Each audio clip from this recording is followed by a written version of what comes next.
Forests are the lungs of the earth. Over millions of years, trees have turned carbon dioxide into oxygen, creating the atmosphere we have today. This cycle is changing fast. Earth's carbon sinks are being emitted back into the atmosphere as the harmful gas carbon dioxide. Trees play the role in turning this CO2 into oxygen and storing some of the harmful carbon right here in the trunk. This is what gives Earth its life-sustaining atmosphere and climate. Problem is, all over the world, our forests are being depleted at an enormous rate. Even here in Ireland, our landscapes were once covered in dense woodland. And yet, we're still the least forested country in Europe. What's left of the lungs of the earth are mainly in developing countries, where international regulation is insufficient to protect these old-growth forests from very rapid destruction. Ireland imports hundreds of millions of euro worth of timber products every year, and too much of this is from illegally and unsustainably logged rainforest. We're effectively subsidising the destruction of the forests that literally give us the air we breathe and sustains our climate.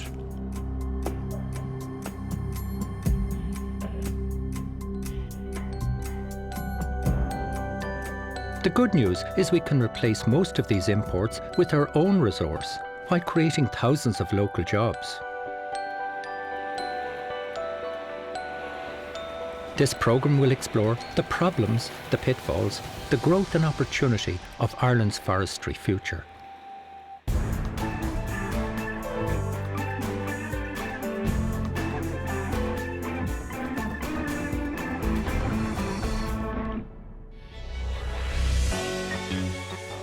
It's estimated that Ireland imports over €30 million worth of illegally sourced wood products every year, making us one of the biggest importers of unsustainable timber. Tom, can you tell us about why you brought us to this particular building here in Tullamore? The local authority here became the first local authority in Ireland to have formally adopted a responsible timber purchasing policy. And what that means is that the local authority would give preference to A, locally produced timber, and B, FSC certified timber. A year later, after adopting this policy, they built this fabulous building here, and they used, as you can see, African Iroko in the cladding on the exterior. It's not FSC certified. And as far as I'm concerned, the impacts of bad forest management, of illegal logging, has devastating impacts on communities, ecology, wildlife in the regions that this wood comes from. And I could give you numerous examples of public buildings that have been built and using timber that comes from very questionable sources. And if you move from that, from say public buildings and local authorities and semi-state and all of these, what about the commercial sector? And even what about our homes? Right. Is there a lot of this tropical hardwood timbers being used in Ireland that is not FSC certified? Yes, and in particular flooring. Flooring is a huge volume of wood used in this country. Also garden furniture, decking for piers, and a lot of this is made from tropical wood, and most, if not all, is coming from very questionable sources. Have we got the species here in Ireland to do all of these things? We started dealing in tropical woods because we thought we didn't have enough of our own, but now we have quite a substantial forest cover. We are producing more woods that would do the same work as this, and they've better quality, and it's cheaper. Offaly County Council claim that they made all efforts to source sustainable timber. As an architect, I've designed large timber buildings for 40 years and have never had a problem with only sourcing sustainably certified Irish or European timber products. What you see behind me is not an exception. It's happening wide scale across the country, not just in public buildings, but in so many of our commercial buildings and in our homes also. When you look at that wood used there, tropical hardwood, that's not sustainable, the damage it's doing to wildlife and to habitats and in terms of carbon emissions is massive. But at the same time, it is depriving Ireland of vast numbers of jobs that would be doing good for this country instead of that money going into doing vast amounts of damage.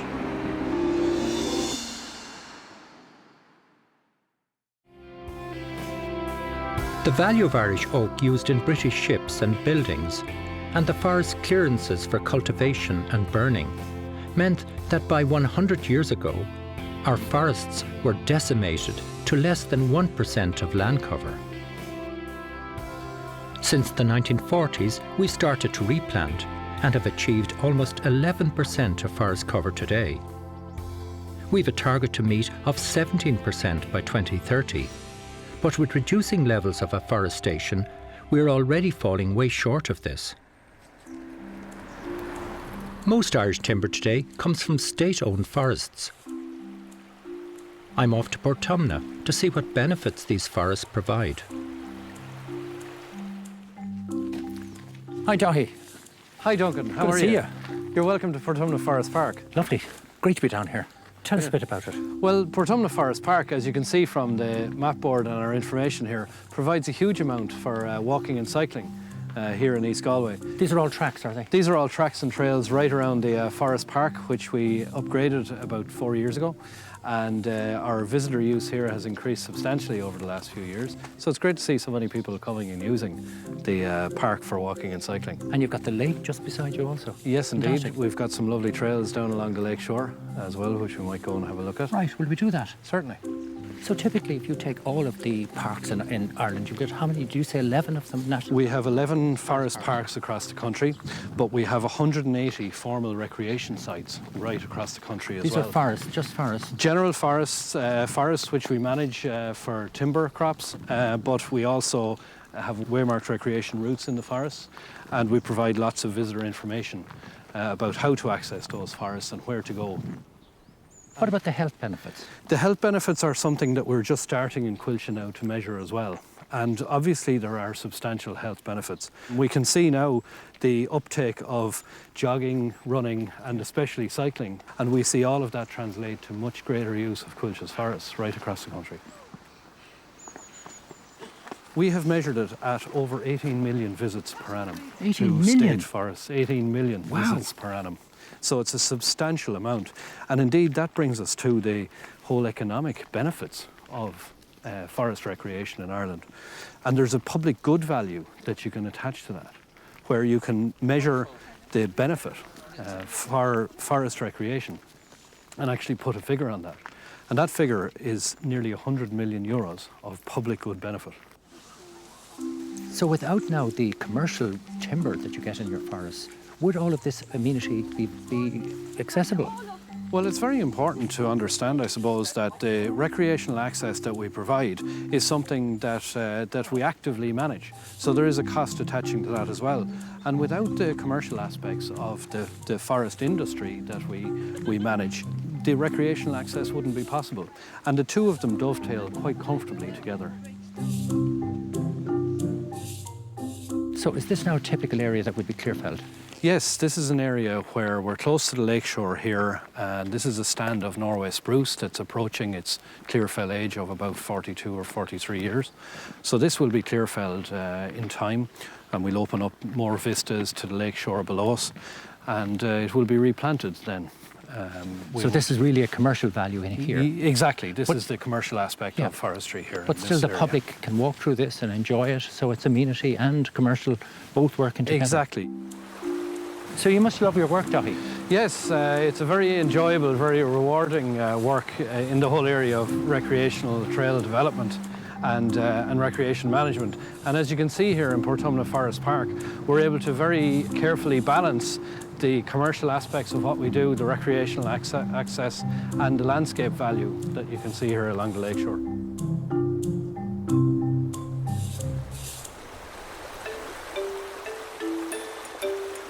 It's clear that having our own forest resource has lots of benefits. But is there an economic case for a major expansion in the private sector? I'm on my way to a mature forest near Tullamore. That's actually a private pension fund scheme. This is a good place to find out if commercial interests conflict with sustainability issues.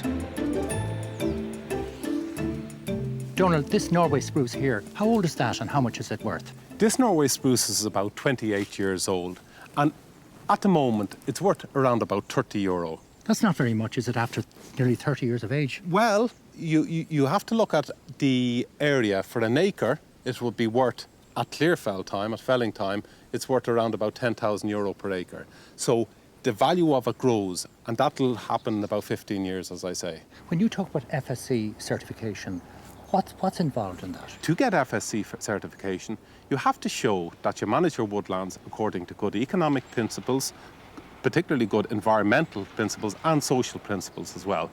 So effectively, what we do here is we try and encourage biodiversity. Our felling areas are not too large. Any interesting species, we try and preserve them. We manage it with an eye to the environment, and with an eye, obviously, because at the end of the day, the owner also has to generate some income, because it's equally important that a forest is economically sustainable. The forest behind me, we've had a number of thinnings out, and of course there's revenue generated from that. But more importantly, the end felling, that's where a lot of the revenue is generated.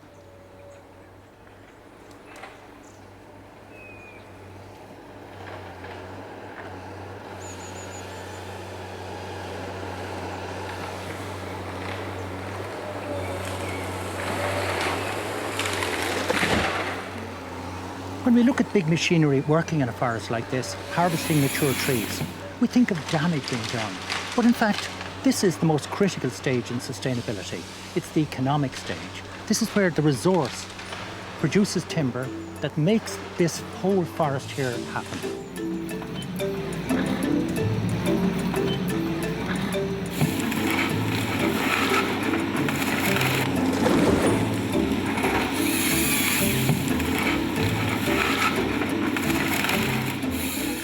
This has been felled only this summer and autumn. And what we intend to do here is replant this area. So this will be effectively a young forest again. What we've done to try and preserve the biodiversity of this area, and also to preserve the wildlife, is we've retained the woodlands all around us here. You see a lot of broadleaves. But more than that, particularly interesting, we've retained an area of sequoia and hemlock behind us there. And the idea of that is to be, if you like, a sort of a wildlife refuge, because obviously the red squirrels we had on the site had to move somewhere. They've moved into the surrounding area, but hemlock in particular is a good food source for squirrel, as is the Norway spruce and other species behind us. So that's where they'll move. It all adds to the biodiversity. And of course, the forest here, it's a young forest, it's growing rapidly, it's fixing a lot of carbon. And why, for example, should a farmer that has a forest, why should he certify his? What's the attractive aspect of that? The attractive aspect is that when it comes to market the timber, all of the larger sawmills require certified timber. And I think it's good for forestry, because what it allows a forest manager like myself and a forester like myself to do is to actually demonstrate that we are looking after the forests of Ireland, that we do manage according to sustainable forest management and good environmental principles. Donald has proved to me that sustainability and economic progress can complement each other when properly thought through and managed. I'm going to follow this truck to find out why European buyers only want sustainable PEFC or FSC certified timber.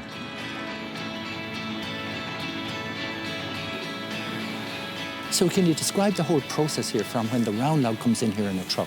Yeah, so we're taking the logs from throughout Ireland, we're bringing them in here in the lorries, processing through our grading line, which grades the logs by diameter, and we bring them through the sawmill, we process them. Out of that we get the timber for carcassing, timber for pallet, timber for fencing and timber for decking. We also get the co-products, the residual products, which would be chips, sawdust, bark. The centrepiece that would go on for further processing would be the carcassing construction material. And you can see in the background there, there's an X-ray grading machine, which was the first of its kind in Ireland. And it grades it for density and knot area ratio. So it looks at the number of knots in the timber. And we also, on that, we have a module regarding the moisture content. So we're able to see the moisture in every single piece. So we're able to reject it both on grade and on moisture. And where does that timber go to? 1/3 domestic market and 2/3 export. So since the downturn in 2007, how is your business working out? Well, I'm glad to say, because of the export markets, we have actually hired people and we've increased our outputs since the downturn. And how many people would you employ in total between the two plants? Between the two plants, in total 300. That includes direct and indirect. Direct jobs would be 150. For the private growers now, with certification, FSC certification, in terms of sustainably managed forestry, is that now becoming important? For us, it's paramount importance. I wouldn't be able to export any timber to the UK without FSC certification. So what's special now about the timber that you produce here? We're turning an Irish sustainable natural resource into a globally traded international commodity. We're competing on Irish domestic markets, UK markets, and in the continent. And we've even got inquiries from the eastern seaboard of the United States. So if you look at the whole cycle here, from growing trees in the forests, the whole managing of it, the harvesting, and then into the sawmilling, processing, everything. How many people, what's the size of this particular industry? Well, there's 12,000 people employed in that industry, and it's generating 2.2 billion to the industry, to the Irish economy annually. 2.2 billion, that's incredible. So when you look at all of the energy that goes into the products, how sustainable is your timber? Well, what's very important with timber these days is the carbon footprint. And Irish timber sold locally has a lower carbon footprint than obviously timber brought from Sweden, US, wherever. So for lower carbon footprint, it's better to buy local. It's great to see these positive jobs being created from our timber exports. But sorting out our domestic market should also be a top priority. We bought this plywood from a large hardwood chain here in Ireland, and it's made in China. And the hardwood that's used on the plywood comes from Papua New Guinea. We checked it. Now that's not sustainably forest management, and it's not certified as FSC. On top of that, the quality of the plywood is very poor. It's delaminating. Yet at the same time, we've got some very good Irish produced products that are giving good employment, used from Irish thinning from our forests, and they're cheaper than this poor quality product. Medite MDF, together with SmartPly OSB, are two Irish companies that produce imaginative quality board products out of sustainable Irish timber. I'm on my way to SmartPly in Waterford to learn more. Oh, Neil, good to see you. Good to see you too. Same to you. Wonderful. Beautiful day for this, isn't it? Fantastic, yeah. Are you all set to head up the log yard? I am. I'd love to see the timber first, if I could. The logs, You get maybe. this PPE on your Oh, yeah. Okay. timber that we're seeing here today and the timber we're processing today would have been planted in the late 80s and perhaps into the 90s. Spruce and pine mainly. All thinning, is it? But, all thinnings, first, second thinnings, some tops of trees that came from Clearfell. We can see some of the larger trees down around us here that would have been edge trees that are very, very rough and can't be processed for sawmilling. It's kind of low quality wood in a way, is it? Yeah, it would have been traditionally regarded as low value, low quality. Pretty astute investment now, it turns out, with the passing of time, because there's a strong demand for this type of timber for MDF manufacture in our Medite plant, OSB manufacture here in SmartPly, but also from the energy sector, which is increasingly using this type of timber for the generation of energy from biomass. So how do you make OSB from all of this timber, Neil? Well, once the logs enter the plant, they're quickly debarked, then sliced up by the waferizing process, dried, and the adhesive then is added through the blending process. The forming has taken place up here, and what you're now looking at is the flake after it's been dried with the resin added, and now it's in its loose form but ready to go into the press. Right, and how big are these panels? They're 8 foot wide and 24 foot long. Right, okay. And they're going to move into the press in front of us here, 14 panels at a time for pressing. The only thing with times the cost of MDF to produce. Oh, really? For an Irish company to compete in European markets, we need to have unique selling points. So David, what innovative products have you got here? Well, Duncan, I'll just show you three of our latest new products here that we've brought to market recently. This here is a product called Site Protect, which is a value-added surface product. It's a coated product, which is sealed on the face and all around the edges, and it's used predominantly in site hoarding. It's carbon neutral. And that enabled us to get the product specified for the London Olympics. Exclusively? Exclusively. Really? Yes. And what's this one here? This one here is a product called Medite Tricoya, which is a modified MDF product, which is very dimensionally stable and extremely durable. It's a Class 1 durability product. Here is a sample that we have that has been soaked in water for over 2 years, and as you can see, if you turn it to the side, it's still floating to the surface, which means it hasn't taken on water. So it's a very, very dimensionally stable and durable and water-resistant product. For outdoor use? For outdoor use. Incredibly good. So how does your OSB now compare with imported plywoods that are coming into Ireland? I get extremely angry and extremely frustrated when I look at plywood being used in applications, in many cases, in important jobs around the southeast, around our capital city. Plywood that has come from overseas, in many cases, is of poor quality. In most cases, is of dubious sustainability.